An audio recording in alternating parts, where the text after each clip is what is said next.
Hordoftoota koo ashamaa akkam jirtan.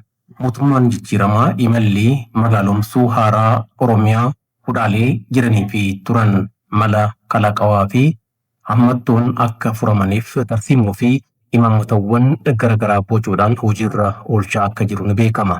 Tarsiimoowwan kunneen keessaa tokko nama magaalomsuu yoo ta'u, kunneenis aadaa kanaan dura magaalomsuun naannoo Oromiyaa lafarratti rarra'ee ture kan bu'uurarraa jijjiirudha.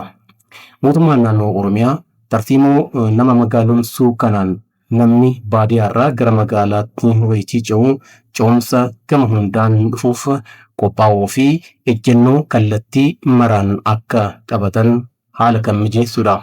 Kun ammoo carraa diinagdee fi teeknooloojii ce'umsa booda dhufu hundarraa fayyadamoo akka ta'aniif kan gargaarudha. Kaayyoowwan qabataman kunniin ammoo akka milkaa'aniif tarsiimoowwan nama magaalomsuu kun qajeeltowwan sadii kan qabanidha. Isaanis aadaa qusannaa fooyyessuu, ogummaa uumuu fi dhaweessummaa dagaagsuudha. Qajeeltowwan kunneen magaalonni keenya uummata keenya fayyadamoo kan taasisanii fi jireenyi fooyya'aa akka jiraatuufis haala kan mijeessanidha.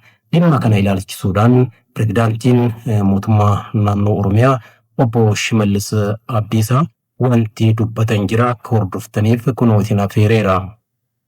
Magaalonni keenya faallaa uummata keenyaa turan. Bubbee isaanii hundi faallaa uummata keenyaa ture. Tarsiimoo ifa ta'e qopheessinee inni jalqabaa inni duraa nama magaalomsuu namni akka leencu ogummaa akka qabaatu tartaree akka ta'u. Magaalli Oromoo jijjiirra qonnaan bulaa Oromoo jalqaba fayyadamaan goon magaala ta'uu hin danda'u Oromoodha. Kun bocamee mootummaan keenya akka magaalomu gochuu ammayyeessuudhaaf hojii hojjetamee lafa immoo pilaaniidhaan galeessa godhannee faayidaa uummata keenyaa karaa mirkaneessuu danda'u bu'uuraalee misoomaa itti guutaa fi akka deemu gochuudhaan tarsiimoon ifa ta'e qophaa'ee hojiin waggoottan darbe hojjetamaa ture. Mootummaan jijjiiramaa keenya jijjiiramaan dura seenaa buqqa'uu fi seenaa miidhamuu seenaa waan qabnu dhabuu ture sana bu'uuraan jijjiiree jira. Magaalonni keenya giddugala misoomuu uummata Oromoo akka taasise seenaa keessatti bara baraaf kan yaadatamu magaalaan Shaggar akka hundaa'u gochuudha. Seenaan naannoo sana faana walitti qabatee bara baraaf xaxamaa ture. Boqonnaan isaa akka cufamu Oromoon mirga abbaa biyyummaa isaa akka mirkanaa'u. Caalmatti immoo misoomee fedhii faayidaa isaa akka mirkaneeffatu godhamee jira. Boqonnaan buqqa'uu fi boqonnaa siqiqisuun cufamee jira. Mootummaa jijjiiramaa keenya mootummaa kanatti. Magaalota keenya riifoorm gochuudhaan kanaan dura akka biyyaatti magaalota galiidhaanis ta'e dinagdee sochoosuudhaan baay'ee iddoon qabu irratti jijjiirama olaanaa dhufee jira.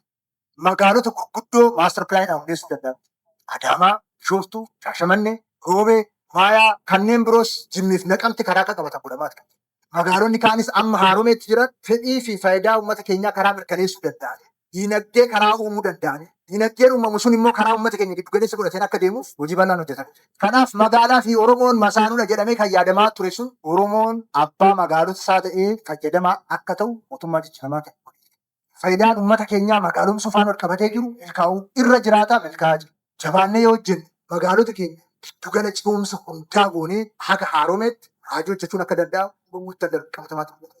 Bakka haqni hin jirre bakka dhugaan hin jirre qaroominni hin jiru. Namni sammuun isaa gidiraan guutame qaroo ta'uu hin danda'u. Ofillee fayyadu biyyallee fayyadu ameet amanama. Wanni qaroominni kan argamu sammuu dhuwaa sammuu qulqulluu keessaa qaroominni ba'a. Beekumsi ba'a. Beekumsi madda. Bakka haqni hin jirre bareedummaan hin jiru jaamna. Bakka haqni hin jiraanne jagnummaan hin jiru jaamna. Namni kan ofitti amantummaa qabaatu kan jagna ta'ee waan tokkorratti xiyyeeffatee hojjetu kanii kaayyoo dhaabbateefillee of kennuu danda'u. Sammuu qulqulluu fi bakka haqni jirtu ofitti amantummaan jira ma'ee xamanama. Bakka haqni jirtu tokkummaan jira ma'ee xamanama. Kanaafuu tokkummaa kan arbisu maal? Wal amantii dhabuu, wal sobuu, wal shakkuu, sammuun dharaan guutame dhugaa sin arguu, rakkina sin arguu, fala sin argu. Kanaaf bakka haqni hin jirre bakka dhugaan hin jirre qaroominni hin jiru. Namni sammuun isaa gidiraan guutame qaroo ta'uu hin danda'u.